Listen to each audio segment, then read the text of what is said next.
Hello everyone, welcome back to my channel nutrition and dietetics. तो आज का जो हमारा टॉपिक है वो है medical nutrition therapy. Medical nutrition therapy जो है वो क्लिनिकल एंड थेरेप्यूटिक न्यूट्रिशन का सबसे पहला टॉपिक है, एकदम बेसिक है, तो इसके बारे में आज हम पढ़ेंगे ना। तो मेडिकल न्यूट्रिशन थेरेपी होता क्या है? जो मेडिकल न्यूट्रिशन थेरेपी है उसमें क्या होता है कि सबसे पहले हम लोग हमारा जो पेशेंट या जो हमारा क्लाइंट है उसका हम न्यूट्रिशन स्टेटस का असेसमेंट करते हैं। मतलब ये कि पहले हम ये पता करते हैं कि उसका जो है न्यूट्रिशन स्टेटस कैसा है। वो ओवरवेट तो नहीं है, ओबेस तो नहीं है, अंडर न्यूट्रिशन तो नहीं है, या उसके साथ कोई पर्टिकुलर डिजीज कंडीशन तो नहीं है, जैसे कि डायबिटीज हो गया, हार्ट डिजीज हो गया, एंड मतलब एक्सेट्रा। यही सब चीजें पहले हम सबसे पहले ये सब पता करते हैं। उसके बाद फिर हम उसे न्यूट्रिशन थेरेपी प्रोवाइड करते हैं, जिसमें कि हम उन्हें मॉडिफाइड डाइट देते हैं या स्पेशलाइज्ड डाइट देते हैं उनके डिजीज कंडीशन के अकॉर्डिंग। जैसे कि फॉर एग्जांपल आप लोग मान लीजिए कि कोई डायबिटीज पेशेंट है, तो उसके लिए हमें low calorie high fibre diet देनी होगी, जो कि एक मॉडिफाइड डाइट है।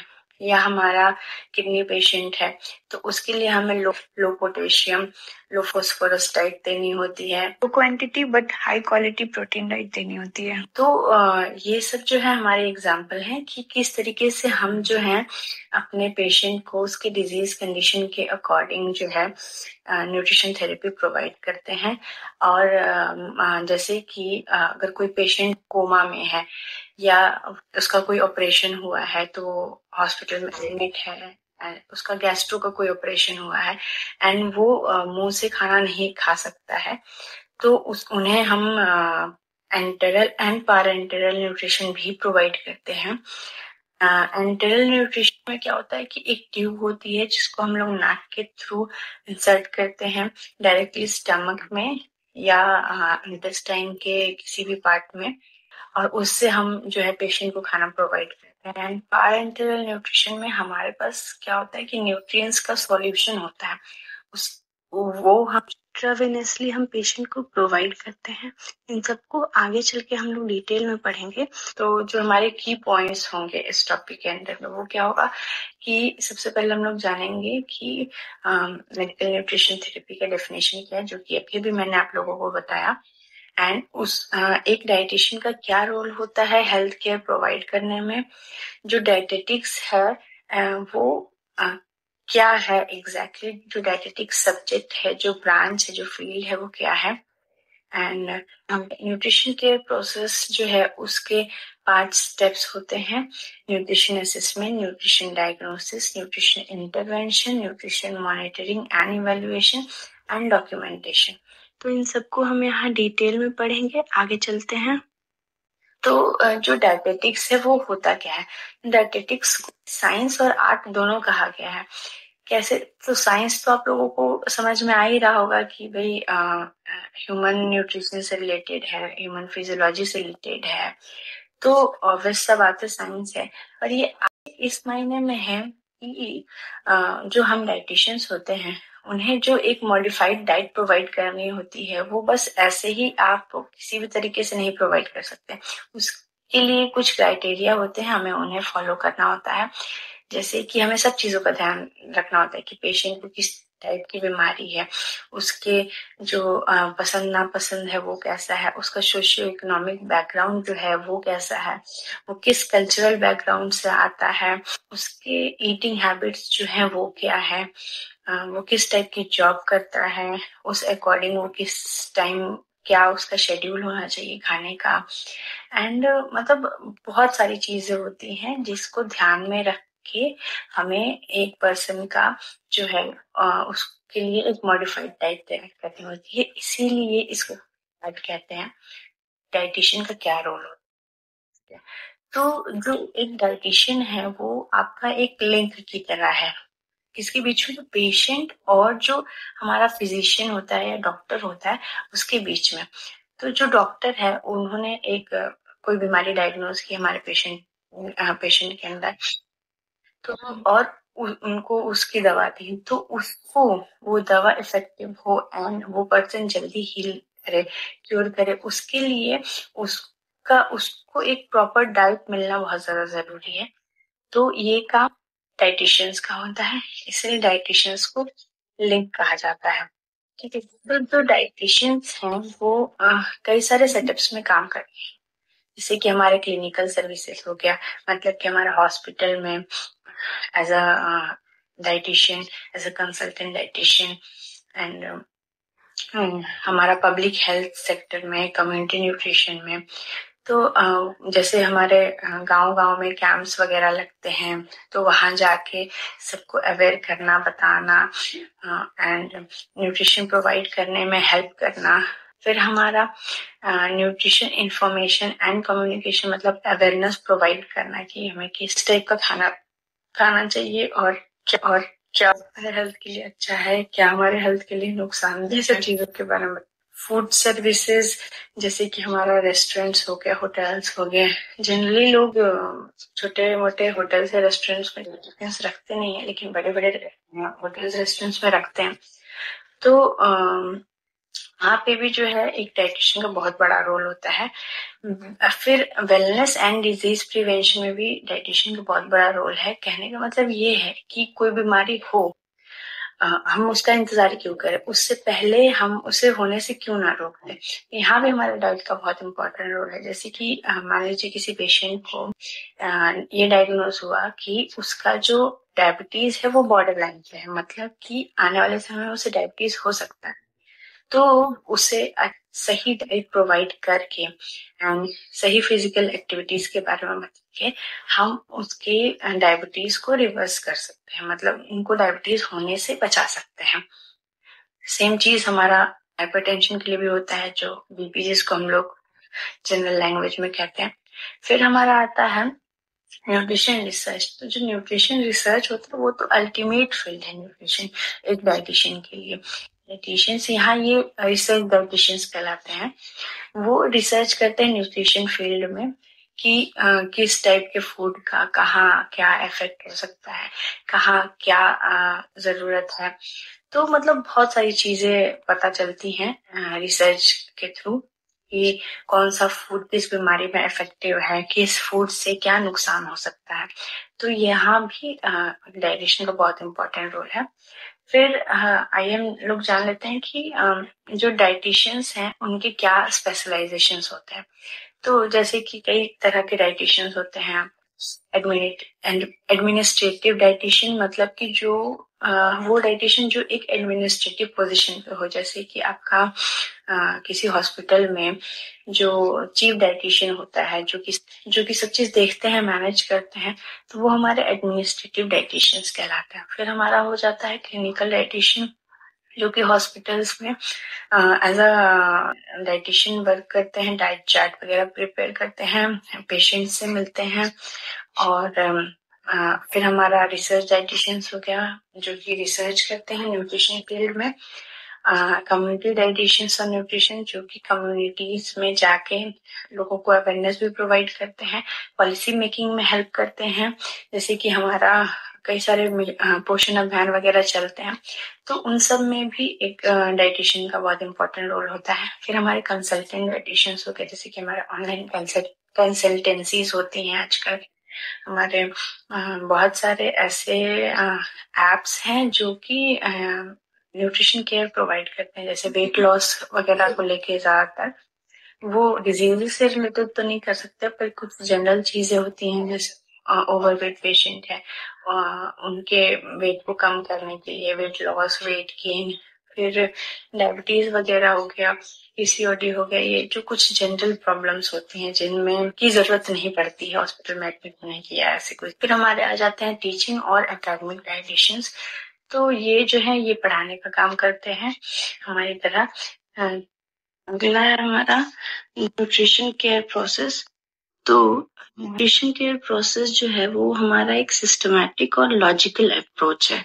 सिस्टमैटिक इस वे में कि जो प्रोसेस है वो स्टेप वाइज चलता है, एंड लॉजिकल इसलिए क्योंकि यहाँ हम लोग एविडेंस बेस्ड प्रैक्टिस करते हैं।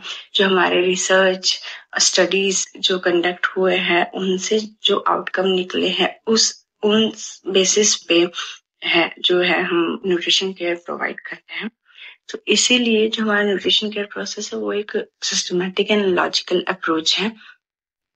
तो इसके कुछ फैक्टर्स होते हैं, जैसे आप यहाँ देख रहे होंगे जो सबसे आउटर लाइनिंग है उसमें। तो सबसे पहला जो होता है वो होता है हमारा एजुकेशन। एजुकेशन के बाद हमारा आता है health care system, practice settings, social support और एनवायरमेंट फैक्टर, मतलब इकोनॉमिक्स। एजुकेशन का एक बहुत इम्पोर्टेंट रोल है न्यूट्रिशन केयर प्रोसेस में। यहाँ क्या होता है कि इसमें आपको डायटेटिक्स की नॉलेज, जो हमारे डाइटिशियंस हैं या जो हमारे न्यूट्रिशन केयर प्रोवाइडर हैं, न्यूट्रिशन प्रोफेशनल्स हैं, उनके पास जो है डायटेटिक्स की नॉलेज होनी चाहिए, बहुत अच्छी नॉलेज होनी चाहिए, स्किल होनी चाहिए, जिससे कि वो एक better modified diet plan prepare कर सके अपने क्लाइंट के लिए या अपने पेशेंट के लिए। फिर आ जाता है रोल हमारे हेल्थ केयर सिस्टम का। तो हेल्थ केयर सिस्टम जो है, अगर वो हमारा सही नहीं होगा तो जो है डिजीज जो है एक पेशेंट का वो डायग्नोज नहीं होगा। अगर वही चीज सब सही नहीं होगी, अगर उसे हॉस्पिटल में सही नर्सिंग केयर नहीं प्रोवाइड होगी, अगर हमारा पैथोलॉजी जो है वहां से हमें सही रिपोर्ट्स नहीं मिलेंगी हमारे जो डाइटिशियंस हैं वो सही डाइट प्लान कैसे प्रिपेयर करेंगे। तो हमारा जो हेल्थ केयर सिस्टम है वो बहुत अच्छा होना चाहिए। तो यहाँ क्लिनिकल थिंकिंग की जरूरत पड़ती है। होता है हमारा प्रैक्टिस सेटिंग। प्रैक्टिस सेटिंग मतलब कि जहाँ पे हम न्यूट्रिशन प्रोवाइड करने का काम करते हैं, ठीक है। तो ये हमारा हॉस्पिटल होता है, न्यूट्रिशन केयर फैसिलिटीज होती है। यहाँ क्या होता है कि यहाँ कोलैबोरेशन होता है। कोलैबोरेशन होता है मेडिकल केयर प्रोवाइडर और न्यूट्रिशन केयर प्रोवाइडर्स के बीच में। तो जैसे कि होता क्या है कि एक पेशेंट जो है वो सबसे पहले डॉक्टर के पास जाता है, ठीक है। डॉक्टर के पास जाता है तो डॉक्टर जो है वो उनका चेकअप करते हैं और उसके बाद फिर जो भी उनके सिम्टम्स होते हैं उसके अकॉर्डिंग फिर वो उन्हें टेस्ट वगैरह लिखते हैं। ब्लड टेस्ट हो गया, यूरिन टेस्ट हो गया, स्टूल टेस्ट हो गया, तो वो उन्हें पैथोलॉजिस्ट के पास भेजते। तो फिर यहाँ आ जाता है हमारा पैथोलॉजिस्ट का रोल। तो पैथोलॉजिस्ट फिर क्या करते हैं कि हमारा वो रिपोर्ट देते हैं। फिर वो रिपोर्ट लेके जब डॉक्टर जो है फिर क्या करता है कि डिजीज को डायग्नोज करता है कि हाँ ठीक है, आपके टेस्ट रिपोर्ट्स के अकॉर्डिंग ये पर्टिकुलर बीमारी जो है वो आपको है, इसकी आपको इस तरह से दवा लेनी है या आपको एडमिट होना है। तो अगर एडमिट होना है तो उसके बाद फिर नर्सिंग केयर का भी बात आ जाता है। यहाँ पे हमारे नर्सेस का भी बहुत इम्पोर्टेंट रोल होता है। फिर जो होता है कि उस पेशेंट को जो डॉक्टर हैं वो डाइटिशियन के पास भेजते हैं कि हाँ आप अपने डिजीज के अकॉर्डिंग जो है आप अपना डाइट प्लान बनवा लीजिए।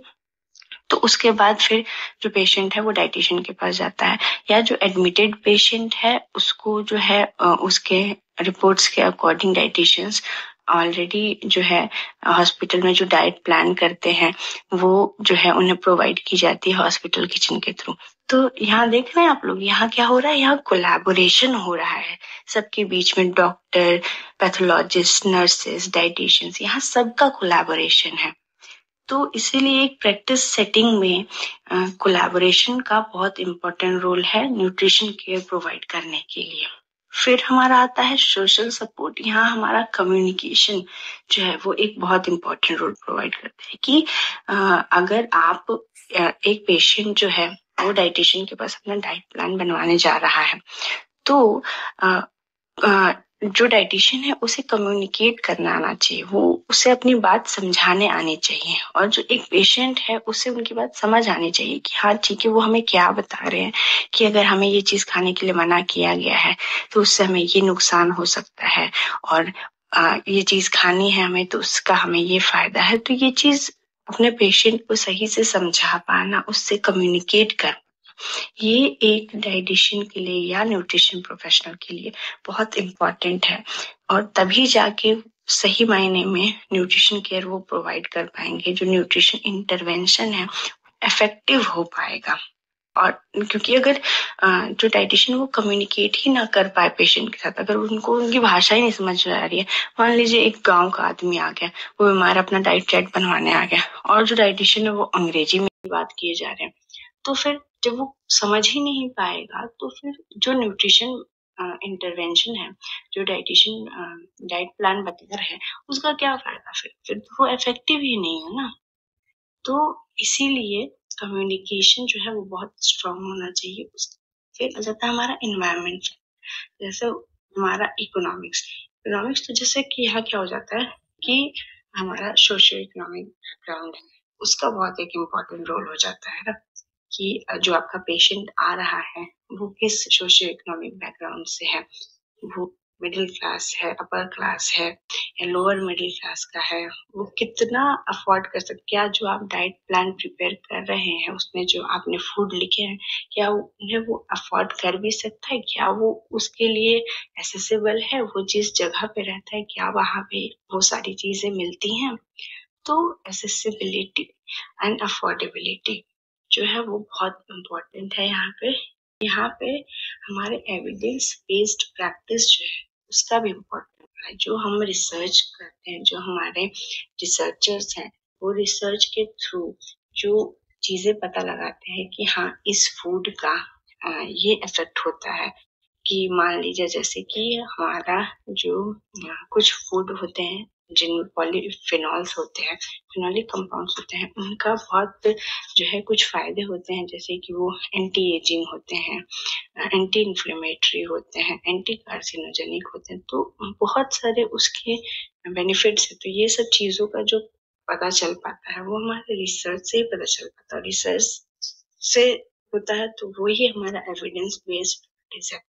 तो इसका भी बहुत इम्पोर्टेंट रोल है। अगर हमें पता ही नहीं रहेगा, हमारे पास एविडेंस ही नहीं रहेगा कि हाँ इस फूड का ये रोल है, ये रिसर्च हुआ है, इतने लोगों पे कंडक्ट हुआ है, ये रिजल्ट, ये आउटकम मिला है कि हाँ ये फूड इफेक्टिव है इस बीमारी को ठीक करने के लिए, या कोई पर्टिकुलर फूड है उसमें कोई पर्टिकुलर न्यूट्रिएंट जो है वो पाया जाता है या नहीं पाया जाता है। तो इन सब चीजों का एविडेंस होना चाहिए, तभी जाके जो हमारे डाइटिशियंस हैं, अगर इन एविडेंस के बेसिस पे ही वो जो है न्यूट्रिशन केयर प्रोवाइड करेंगे, एक proper nutrition, effective nutrition intervention provide करेंगे, सही डाइट प्लान, सही मॉडिफाइड डाइट प्लान जो है वो प्रोवाइड कर पाएंगे अपने पेशेंट को और उनकी हेल्प कर पाएंगे। तो ये जो है ये हमारा कुछ फैक्टर्स हो गए जिनका बहुत इम्पोर्टेंट रोल है, और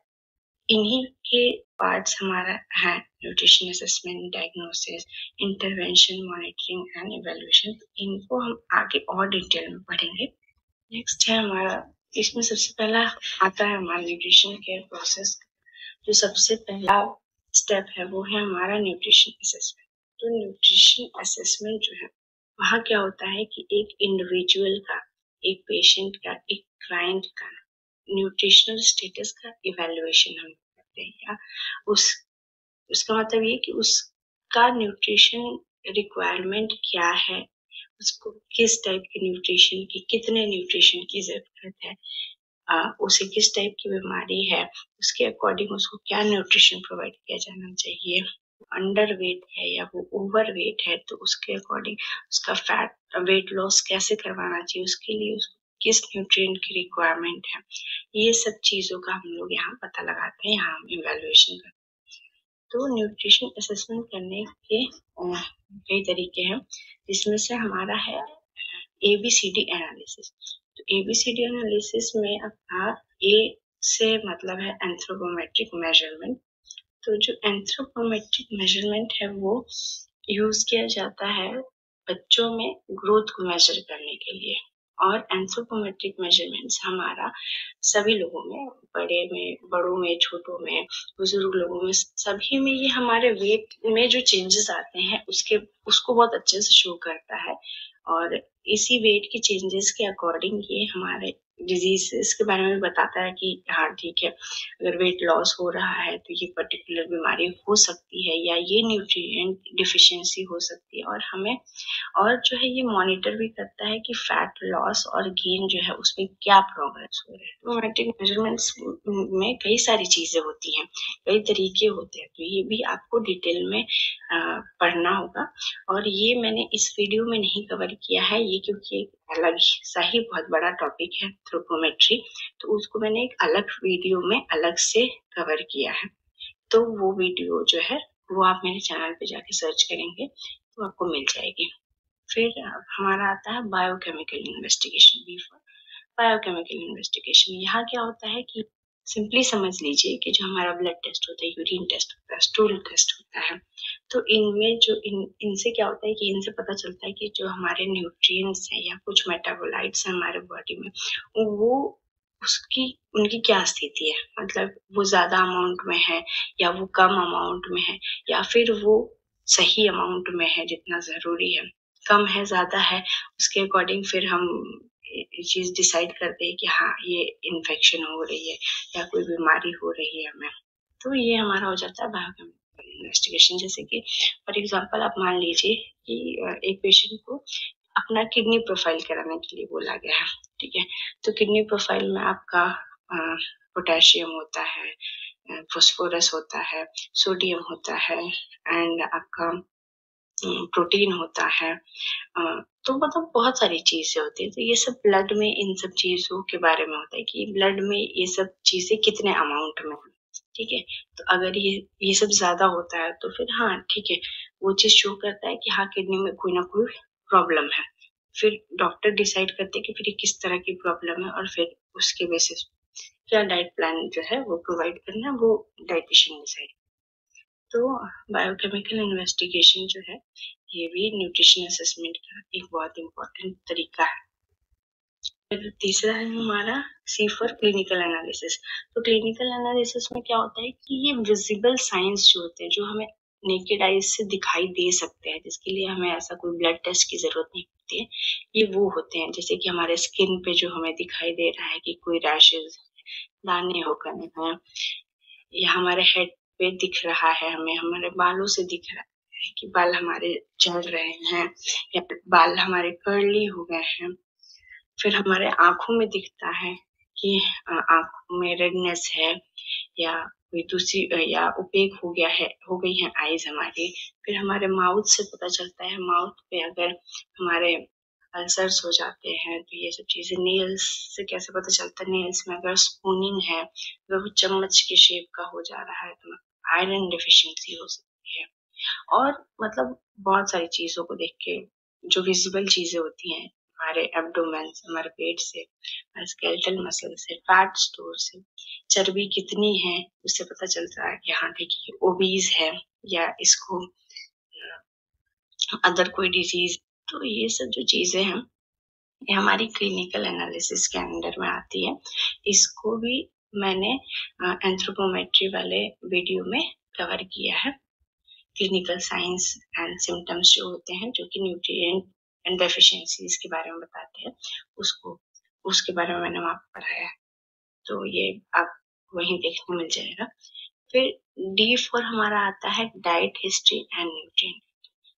तो यहाँ क्या होता है, यहाँ कैसे न्यूट्रिशन असेसमेंट, यहाँ क्या होता है ना, यहाँ हम लोग 24 आवर डाइट रिकॉल मेथड है हमारा एक, उसको ये कॉमनली यूज्ड मेथड है। डाइट हिस्ट्री है, तो यहाँ क्या कहते हैं, जैसे कि पिछले बीते 24 घंटे में एक पर्सन ने क्या क्या खाया है, कितने कितने अमाउंट में। तो ये इन सब चीजों का इवैल्यूएशन करके भी हम पता लगा सकते हैं हाँ उसमें किसी पर्टिकुलर न्यूट्रिएंट की डेफिशिएंसी हो सकती है, वो जो खाना खा रहा है उसमें किसी चीज की कमी है। और फिर हमारा डाइट हिस्ट्री हो गया कि कुछ समय से हम क्या खाते चले आ रहे हैं। फिर हमारा फूड फ्रीक्वेंसी क्वेश्चनेयर होता है, जहाँ पे एक क्वेश्चनेयर बनाया जाता है जिसमें कि सवाल पूछे जाते हैं, तो कि आप कौन सा फूड कितनी फ्रीक्वेंसी में कितनी बार खाते हैं, कितने अमाउंट में खाते हैं। फिर इसमें और भी कई सारे तरीके होते हैं। हो जाता है हमारा nutrition diagnosis and nutrition intervention. Nutrition diagnosis में क्या होता है कि हमें ये डायग्नोज करना होता है कि जो भी न्यूट्रिशन असेसमेंट में हमें पता चला है कि हाँ कोई भी बीमारी है या कोई न्यूट्रिएंट डेफिशिएंसी है, तो उसके जो है उसका रीजन क्या है, वो होने का रीजन क्या है, उसके रिस्क फैक्टर क्या हो सकते हैं, और आगे चल के वो कौन सा कोई अदर न्यूट्रिशन प्रॉब्लम जो है वो क्रिएट कर सकता है। तो ये सब जो है न्यूट्रिशन डायग्नोसिस में पता किया जाता है। यहाँ पे फिर आ जाता है हमारा न्यूट्रिशन इंटरवेंशन। कि न्यूट्रिशन इंटरवेंशन जो है ये हमारा तीसरा स्टेप है न्यूट्रिशन के प्रोसेस का और सबसे इम्पोर्टेंट स्टेप है। इसी के लिए हम लोग सब चीज कर रहे हैं। न्यूट्रिशन इंटरवेंशन करने के लिए हमने असेसमेंट किया, डायग्नोसिस किया, ठीक है। तो यहाँ क्या होता है कि हम जो है जो भी हमने प्रॉब्लम आइडेंटिफाई की है न्यूट्रिशन असेसमेंट में और न्यूट्रिशन डायग्नोसिस में, उसके लिए हम लोग काम करते हैं, उस पर हम लोग काम करते हैं। तो न्यूट्रिशन इंटरवेंशन में बेसिकली होता क्या है? यहाँ क्या होता है कि जो हमारा इंडिविजुअल है, कोई भी एक पर्सन हो गया जिसके हेल्थ में दिक्कत है, या हमारा टारगेट ग्रुप है, जैसे कि मान लीजिए कि एडोलेसेंट गर्ल्स हो गई, जो हमारे टीनेजर्स होते हैं, या हमारी कम्युनिटी जैसे कि हमारी रूरल कम्युनिटी हो गई, गांव में रहने वाले लोग हो गए, या अर्बन कम्युनिटी हो गई, शहर में रहने वाले लोग हो गए। इन सभी लोगों के जो है न्यूट्रिशन रिलेटेड बिहेवियर को चेंज करने के लिए हम काम करते हैं। जो रिस्क फैक्टर है इनके हेल्थ के लिए उसको चेंज करने की कोशिश करते हैं।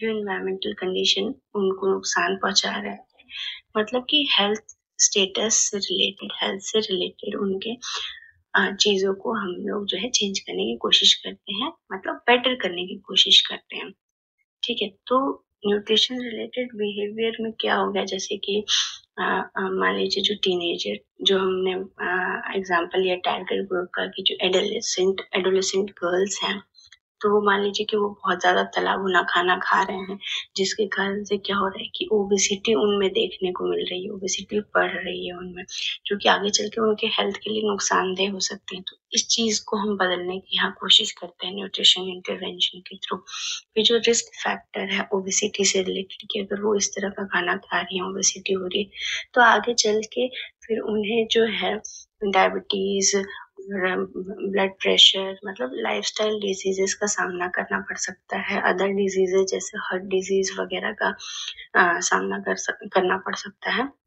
तो इस चीज को भी हम लोग बदलने की कोशिश करते हैं। फिर जो इन्वायरमेंटल कंडीशन है, जैसे कि जो शहर में रहने वाले लोग हैं, तो पोल्यूशन का जो भी इफेक्ट पड़ रहा है उनकी हेल्थ पे, तो उसको ठीक करने के लिए वो कैसा न्यूट्रिशन ले सकते हैं, वो चीज हम जो है करने की कोशिश करते हैं। अगर कोई भी हेल्थ डिजीज उन लोगों को है तो उसको कंट्रोल में करने की कोशिश करते हैं या उसको क्योर करने की कोशिश करते हैं।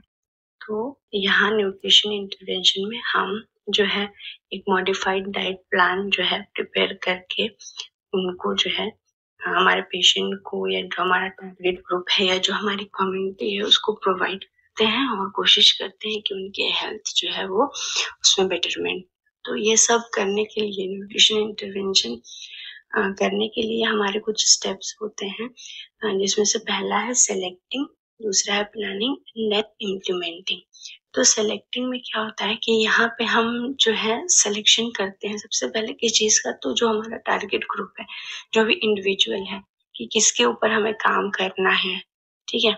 तो पहले हम वो सेलेक्ट करते हैं, फिर हम उनकी सारी चीजों को देखते हैं कि उनके जो है क्या ईटिंग हैबिट्स हैं, नॉन वेजिटेरियन है या वेजिटेरियन है, उनकी पसंद नापसंद क्या है, इस चीज का ध्यान रखते हैं। फिर उसके बाद वो किस जगह पे रह रहे हैं, उनका सोशियो इकोनॉमिक बैकग्राउंड क्या है, क्या क्या वो जो चीजें हैं अफोर्ड कर सकते हैं, क्या वो उनको सारी फूड आइटम्स एसेसिबल हैं, इन सब चीजों का ध्यान रखना होता है। वो किस एज ग्रुप से है, किस टाइप का काम करते हैं, जॉब करते हैं, फील्ड वर्क है या फिर बिजनेस है या फिर ऑफिस वर्क है, उन्हें बैठ के काम करना होता है या ज्यादा देर खड़े रहना होता है।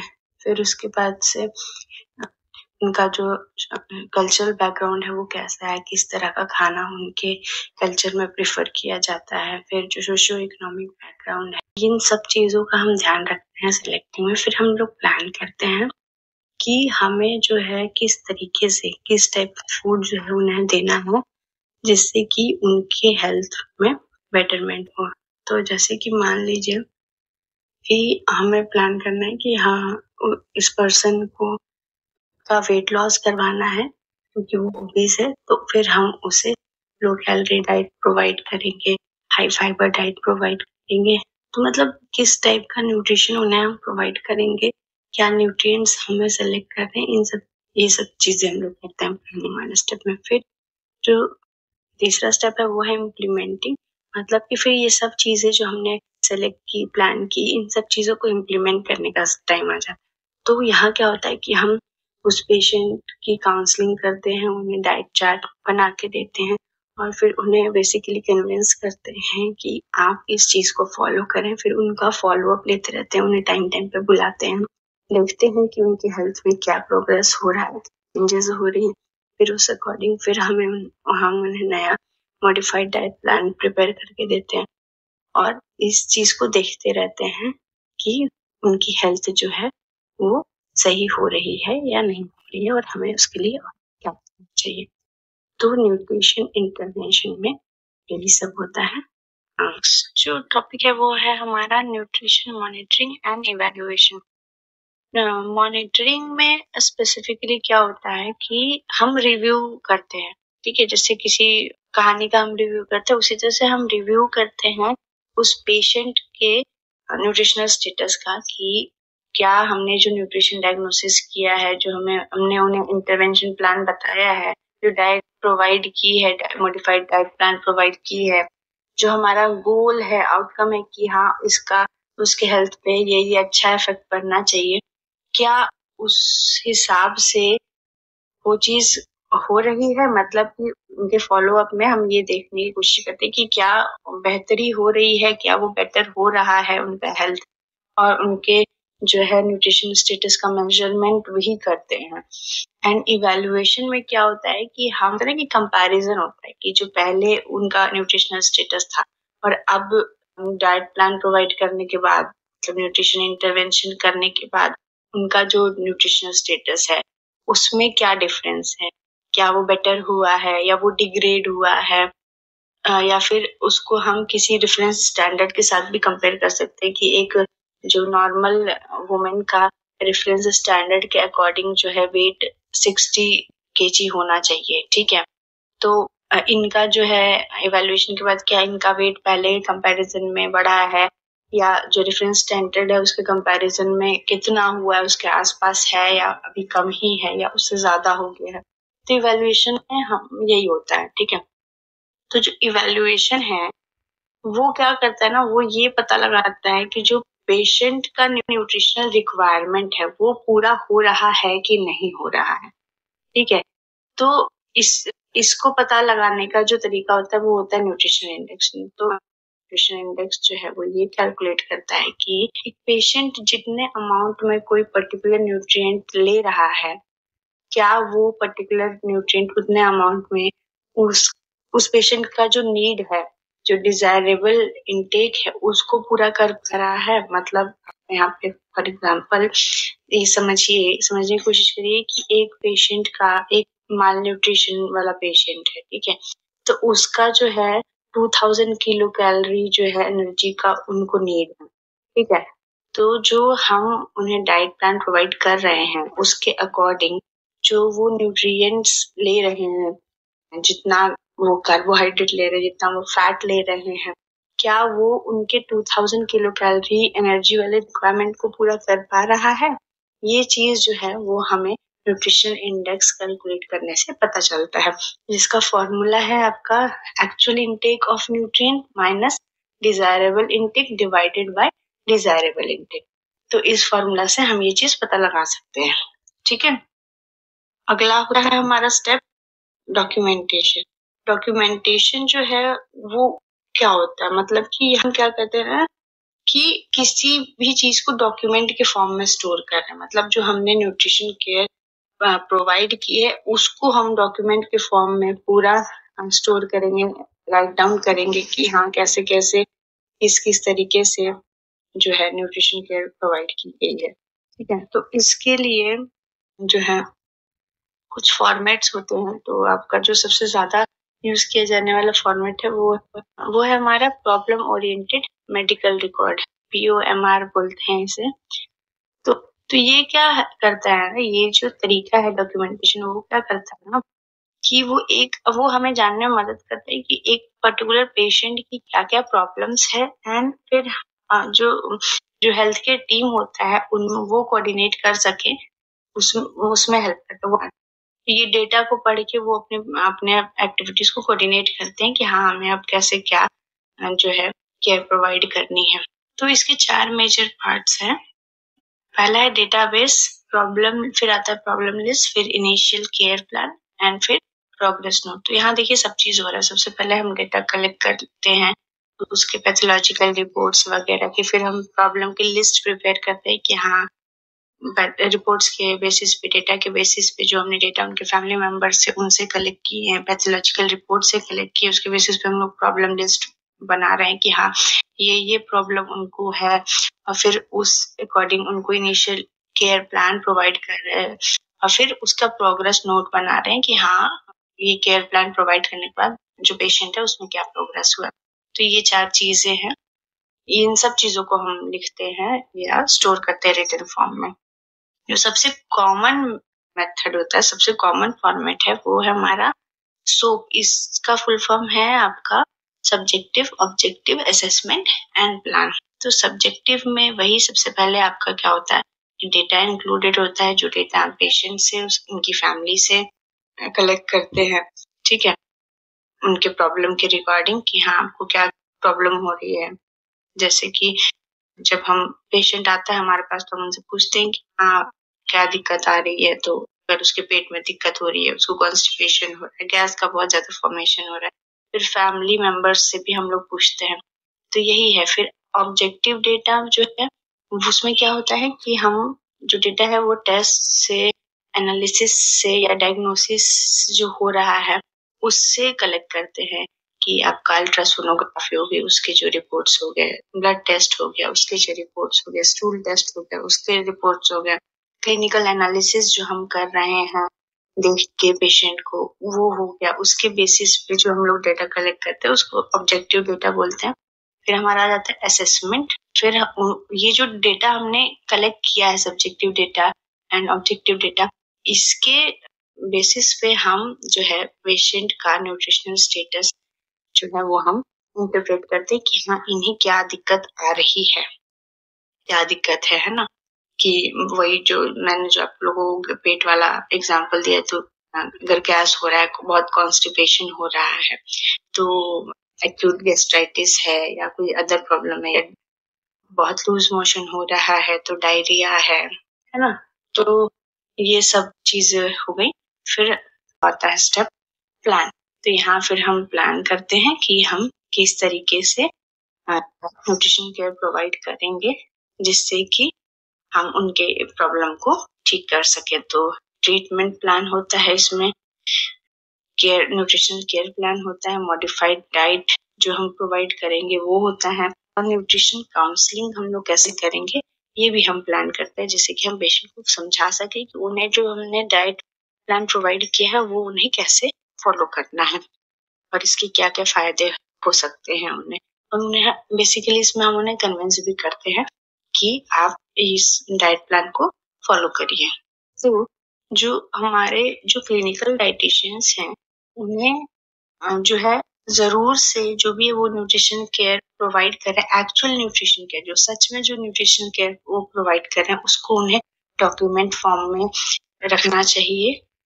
इसमें आपका क्या किया जाता है, वो क्या किस टाइप का डाइट प्रोवाइड कर रहे हैं, क्या एडजस्टमेंट कर रहे हैं उनके डाइट में, उस अकॉर्डिंग कि हाँ, वो किस फूड को टॉलरेट कर पाते हैं, किस फूड को नहीं टॉलरेट कर पाते, या वो क्या डाइट इंस्ट्रक्शंस दे रहे हैं कि इस खाने को आपको इस टाइम में खाना है, या आपको इतना गैप नहीं रखना है 2 मील के बीच में, या आपको इतना जो लीटर है पानी पीना है।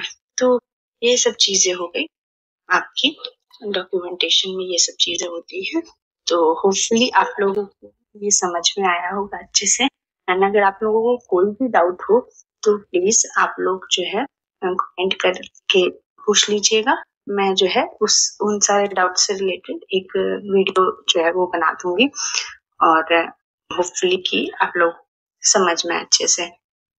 ठीक है, तो thank you so much for watching.